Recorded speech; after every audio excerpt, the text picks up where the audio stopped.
నమస్కారం. భగవద్గీత మొదటి అధ్యాయము అర్జున విషాద యోగము.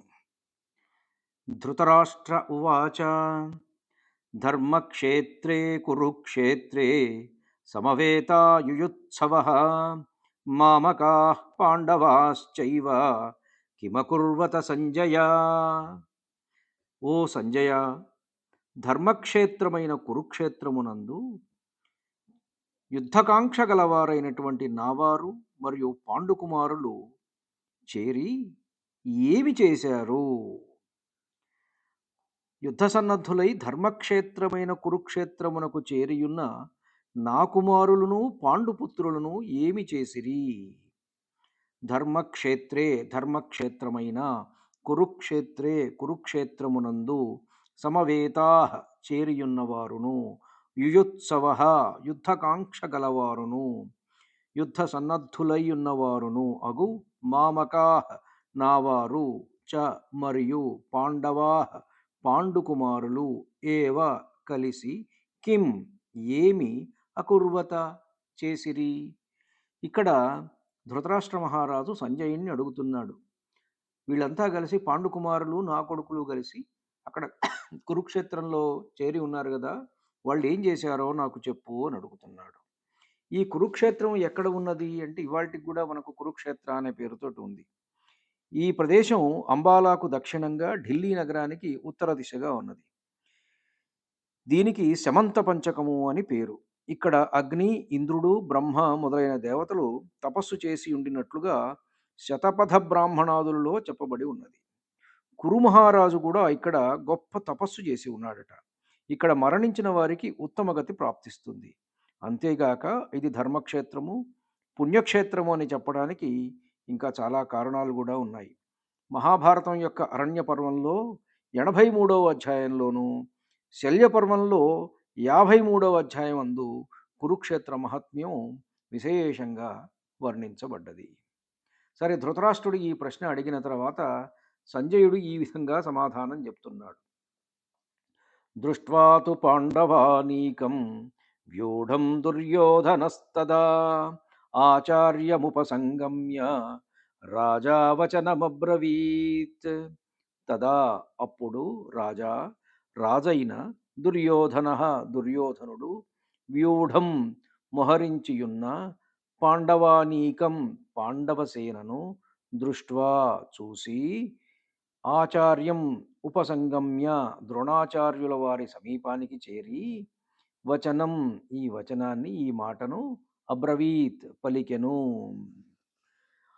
ఆ సమయంలో రాజైన దుర్యోధనుడు వ్యూహ రచనతో సమరానికి మొహరించియున్న పాండవ సైన్యాన్ని చూసి ద్రోణాచార్యుల వారి వద్దకు ఎగి ఈ విధంగా పలికాడు. సంజయుడు దుర్యోధనుణ్ణి రాజశబ్దంతో వ్యవహరించాడు. ఎందుకని? దుర్యోధనుడు గొప్ప వీరుడు, రాజనీతిజ్ఞుడు, అంతేగాక పరిపాలనా సంబంధములైన కార్యములన్నింటినీ ఆయనే నిర్వర్తిస్తూ ఉన్నాడు కాబట్టి.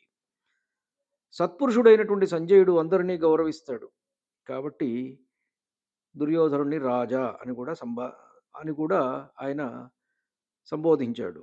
కుమారుడి ఎడ గౌరవ సూచక విశేషణ ప్రయోగమును విని ధృతరాష్ట్రుడికి ముందు సంతోషం కలుగుతుంది. తన కొడుకుని రాజు అన్నాడు అని.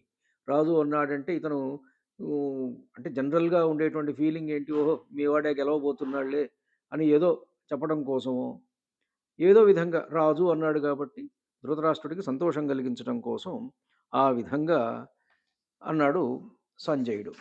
ఆ తర్వాత పశ్యైతాం పాండుపుత్రాణం ఆచార్య మహతీం చమూం వ్యూఢాం ద్రుపదపుత్రేణ తవ శిష్యేణ ధీమత.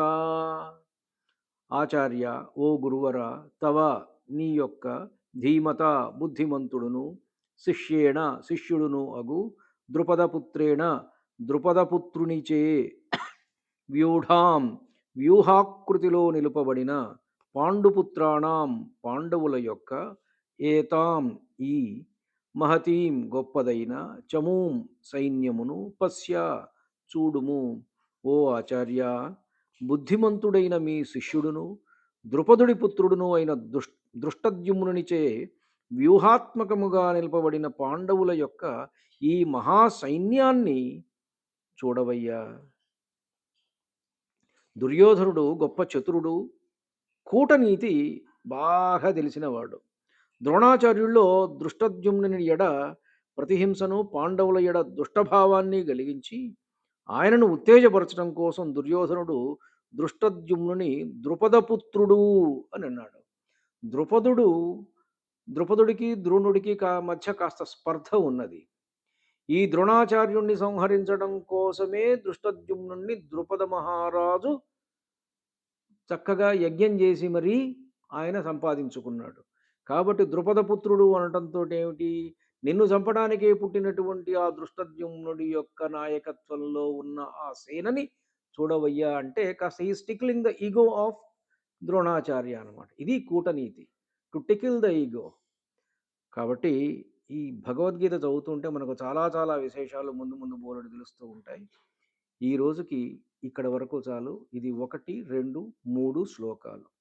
ధన్యుణ్ణి. నమస్కారం. మీ ఊటుకూరు జానకి రామారావు.